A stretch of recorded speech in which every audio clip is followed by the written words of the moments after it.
Ratusan warga benar meriah berjalan kaki melalui jalur bekas longsor yang terjal di wilayah Burnipase dan Seni Antara menuju Lok Sumawe untuk mencari bahan pokok. Warga yang mendapat informasi bahwa jalur tersebut sudah dapat dilalui pejalan kaki hingga roda 2 langsung berbondong-bondong berjalan menuju Lok Sumawe.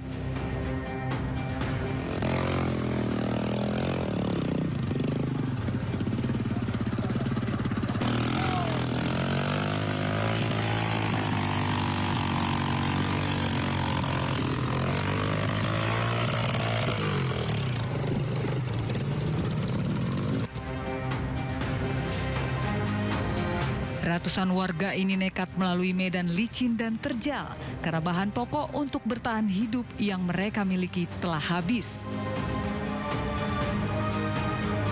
Tim Liputan iNews melaporkan.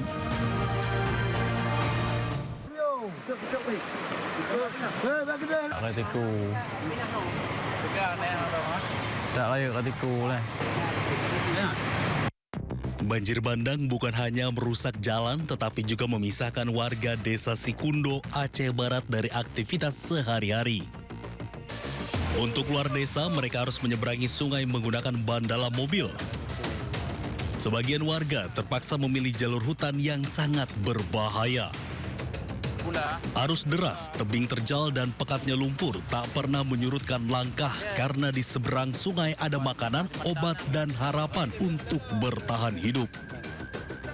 Meski bantuan logistik pasca banjir sudah disalurkan, pemulihan akses jalan menjadi kunci utama agar kehidupan warga kembali normal usai dilanda bencana banjir.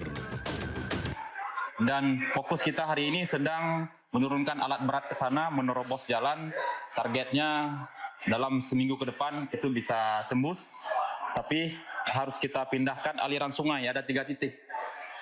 Begitu alat sudah di sungai sekarang, air meluap lagi. Warga berharap proses perbaikan berjalan cepat karena kondisi terisolir tidak hanya menghambat aktivitas ekonomi, tetapi juga membuat pelayanan kesehatan dan pendidikan terganggu. Dari Kabupaten Aceh Barat, Aceh, Afsah iNews melaporkan.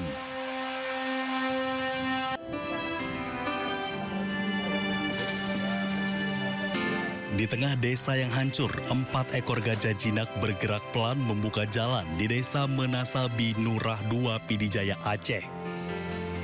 Lumpur tebal, kayu berserakan, dan rumah yang rata dengan tanah membuat pencarian semakin sulit. Setiap gerakan hewan jumbo ini membuka jalan baru. Belalai mereka menggeser kayu yang menutup jalan, sementara pawang memandu perlahan agar gajah tidak menginjak puing yang di bawahnya dicurigai ada korban. Selain itu, gajah-gajah ini juga dikerahkan untuk membersihkan puing yang masih menutup jalan. Rencananya, 4 ekor gajah jinak dari Balai Konservasi Sumber Daya Alam ini akan dikerahkan selama 6 hari ke depan.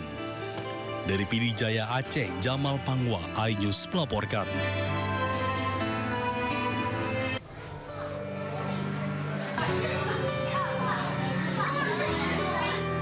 Dengan menggunakan pakaian seadanya, para siswa korban banjir bandang di 3 desa kecamatan Batang Toru, Kabupaten Tapanuli Selatan, Sumatera Utara, mengikuti ujian semester ganjil di sekolah. Dengan perlengkapan seadanya, para pelajar ini tetap antusias mengikuti ujian. Pihak sekolah menyebutkan sebanyak 78 siswa yang mengikuti ujian di sekolah tersebut, di mana para pelajar ini berasal dari 3 sekolah dasar yang berada di Desa Garoga, Desa Huta Godang, dan Desa Aek Ngadol. Proses ujian ini terpaksa dipindahkan ke desa tetangga lantaran kondisi bangunan sekolah telah porak-poranda, diterjang banjir bandang pada 25 November 2025 lalu. Semua pihak sudah turun tangan ya Pak, mulai dari dinas, kepala sekolah semua turun tangan, yang dimana kan soal tentu dari kita, terus mereka disediakan buku tulis sama pulpen, dikasih satu persatu setiap anak, terus dengan keadaan baju apa adanya. Kita tidak pakai baju sekolah saat ini Pak, karena baju sekolah dalam keadaan hanyut.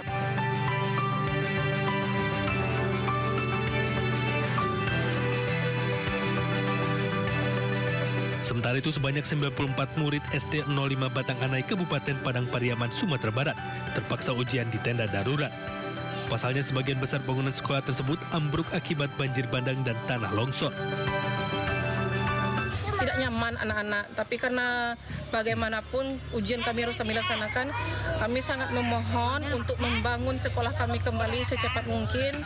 Mudah-mudahan dapat didengarkan oleh pemerintah daerah, pusat, semuanya. Kepala Sekolah SD 05 Batang Anai berharap ke pemerintah sekolahnya dibangun lagi karena belajar di tenda darurat tidak senyaman bangunan permanen. Tim Liputan Ainus melaporkan.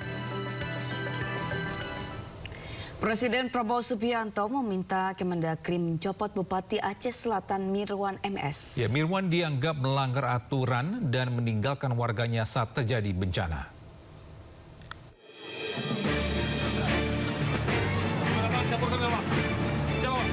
Presiden Prabowo Subianto angkat suara terkait Bupati Aceh Selatan yang melaksanakan umroh saat terjadi bencana di Sumatera. Prabowo meminta Mendagri untuk memberikan sanksi tegas terhadap Bupati Aceh Selatan Mirwan MS. Dalam rapat penanganan bencana, Prabowo menegaskan kepala daerah dipilih untuk menghadapi kesulitan dan berjuang untuk rakyat. Hadir semua bupati. Terima kasih ya para bupati. Kalian yang terus berjuang untuk rakyat. Memang kalian dipilih untuk menghadapi kesulitan. Kalau yang mau lari, lari aja, nggak apa-apa ya. Copot langsung.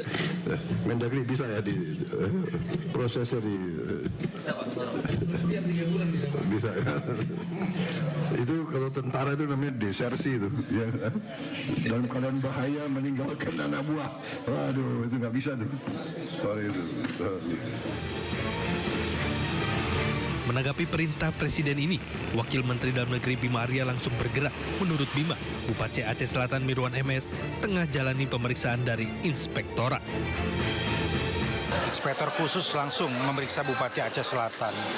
Dan Undang-Undang Nomor 23 Tahun 2014, di situ ada kewajiban bagi kepala daerah, larangan bagi kepala daerah, dan sanksi-sanksi apa. Nah, sanksinya diatur juga di situ. Mulai dari sanksi dalam bentuk teguran, peringatan, pemberhentian sementara, bahkan mungkin inspektorat bisa merekomendasikan untuk pemberhentian tetap.